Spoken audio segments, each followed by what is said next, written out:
네, 오늘 증권부 기자와 하는 백브리핑은 먼저 기자의 리포트를 확인하고 난 이후에 얘기를 좀 나눠볼까 하는데요.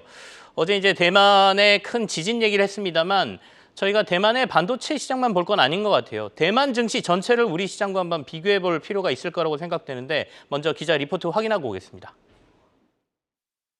최근 대만 가권 지수가 연일 역사상 최고치를 다시 쓰고 있죠. 1년 전과 비교해 30% 넘게 상승 중인데요. 대만 정부와 기업들이 오랜 기간 추진해온 증시 선진화를 위한 노력이 성과로 이어지고 있다는 분석입니다. 대표적인 증시 부양 정책은 통큰 배당입니다.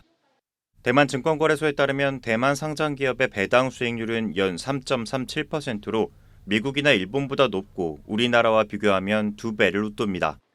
기존 배당 성향 자체가 아시아 주요국 중 낮지 않은 수준이었지만 투자자들의 기대에 발맞추고자 꾸준히 높여왔습니다. 배당이 늘어나면서 해외 투자금이 몰려들었는데 실제로 대만 증시의 외국인 투자자 비중은 2013년과 비교해 10% 늘어난 43%. 대만 거래소는 사상 최고치인 현재에 만족하지 않고 4월 중에 추가로 기업 가치를 올릴 수 있는 방안을 내놓을 계획입니다. 目前我们具体的这个壮大市值的那个规划的整个方案呢，我们还没有预计在4月中会去对大众做一个说明。那届时如果有比较具体的内容，我们再提供给你们参考。 당국과 기업이 손잡고 추진해온 증시 부양의 과실을 경험한 현지 개인 투자자들도 자국 주식시장을 믿고 장기 투자에 나서고 있습니다. 台湾的股市相对的资讯，我觉得还算透明。最近2-3个月，台湾的股市就是有涨到2万点，然后有突破之前的高点，所以我觉得股市也蛮算蓬勃发展的。我觉得这取决于每一间公司它的一些鼓励政策，对。但有一些公司，例如说比较大型的公司，像我自己有在买，就是长荣或是鸿海这2间公司，那就因为他们的财报资讯也都是相当公开透明，所以我认为说这间公司只要当它有获利，相对应的获利，像长荣，它去年的除权息配了70块。 대만 기관 투자가들은 한국 주식시장의 저평가는 국내외 투자금을 모아들일 기회라고 말합니다. 其实现在投资上很难找到足够收益率的东西，拿出比较高的股利率出来给投资人看，说我们公司确实是赚钱的，而且这个赚钱是可以越赚越多的。 코리아 디스카운트라는 위기를 국내외 투자자 유치의 기회로 삼아 코리아 프리미엄으로 만들어가야 한다는 조언입니다. 한국경제TV 박승환입니다.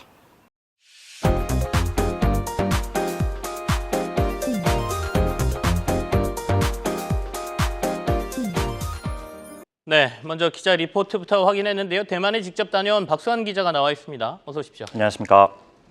자, 앞서 이제 대만의 증시가 우리보다 뭔가 좀 나은 것 같고 분위기도 괜찮다 이런 얘기를 들었는데 실제로 어제 대만에 지진이 났지 않습니까? 맞습니다. 그럼에도 불구하고 우리 시장이 더 빠졌어요. 그러면서 우리 투자자들은 야 이거 우리나라에 지진 난 것 같아 이런 얘기도 했는데 좀 상황을 좀 보죠. 어떻습니까? 가권 지수가 요즘 우리보다 더 상황이 좋은가요, 실제로? 예. 일단 어제 성적표부터 살펴보면요. 네. 어제 대만 가권 지수는 0.63% 하락하면서 거래를 마쳤습니다. 네. 앵커 말대로 1% 넘게 빠진 코스피나 코스닥은 물론이고 일본이나 홍콩 증시와 비교해도 무난한 성적표죠. 네. 장 초반 지진으로 TSMC 공장에 문제가 생기는 거 아니냐는 이야기가 나왔지만 이 때문에 초반에 미끄러지다가 걱정할 수준이 아니라는 소식에 낙폭을 일부 줄였습니다. 종가 기준 역대 2번째 최고가로 마감했습니다.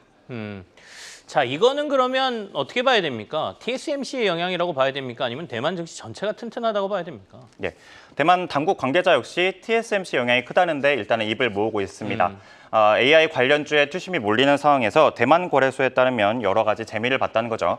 대만 거래소는 지수 상승에 가장 큰 역할을 한 건 컴퓨터와 주변 기기 업종이라고 말합니다. 네네. 실제로 반도체가 70% 오를 동안 컴퓨터 관련 기기가 120% 넘는 상승률을 기록한 거죠. 수급상으로는 대만으로 돌아오고 있는 투자금도 가권 강세의 배경으로 지목됩니다. 네. 그중에서도 중국에 들어갔던 돈이 자국으로 돌아오고 있다는 설명인데요. 좀처럼 회복 기미가 보이지 않는 중국 시장에 대한 실망 때문입니다. 이러한 이유들이 맞물려서 가권 지수는 지난 2월부터 연거푸 최고 기록을 다시 쓰고 있습니다. 결국엔 중국에서 빠져나온 자금이 다른 데도 가지 않고 대만으로 지금 들어가고 있다 이런 얘기 아니겠습니까? 그럼 중국에서 빠져나온 자금이 우리 쪽으로 좀 들어오게 하려면 상대적으로 매력도를 대만보다 우리 증시를 높여야 될 텐데 앞서 리포트에서 확인했지만 배당률이라든지 이런 게 우리가 상대적으로 많이 딸리는 것 같아요. 이게 대만 정부가 지속적으로 추진한 어떤 정책 과제나 뭐 이런 것들의 영향인가요? 예, 맞습니다. 장기적으로는 그런 부분이 분명히 있다고 할 수 있습니다. 네. 당장에 비교할 수 있는 PBR을 먼저 비교해 보면요. 대만은 2.12, 우리는 보통 0.95를 오르내리죠. 네. 최근에 주가 밸류업 노력 덕분에 1까지 올라온 상황이긴 합니다.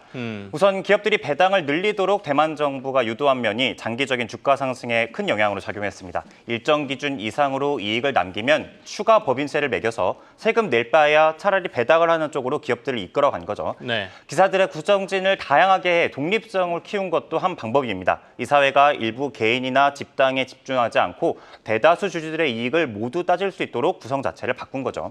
대만 당국은 증시 부양의 시작점으로 1998년을 짚습니다. 당시 아시아 전역에 불려닥쳤던 금융위기에 지금까지 추진해온 정책들의 기초를 놓았다는 설명인데요.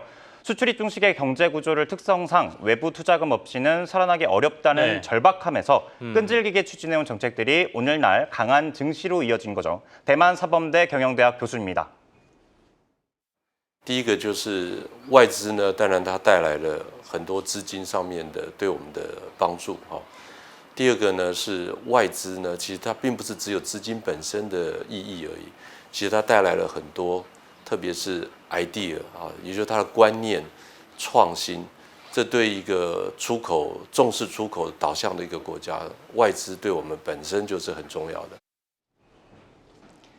대만 산업은 중소기업이 위주고 우리나라는 주요 대기업이 GDP 60%를 넘게 차지하고 있죠. 네. 대만이 상대적으로 숫자가 적은 대기업을 설득하는 데도 충분한 대화와 소통을 가졌다고 말한 만큼 우리 역시 긴 호흡으로 장기적인 정책을 밀어나가야 한다는 조언입니다. 알겠습니다. 우리가 지금 추진하고 있는 밸류 프로그램에 대해서 좀 장기적으로 꾸준히 해야 될 필요가 있다 이런 말씀으로 들리네요. 증권부의 박수환 기자와 함께했습니다. 고맙습니다. 감사합니다.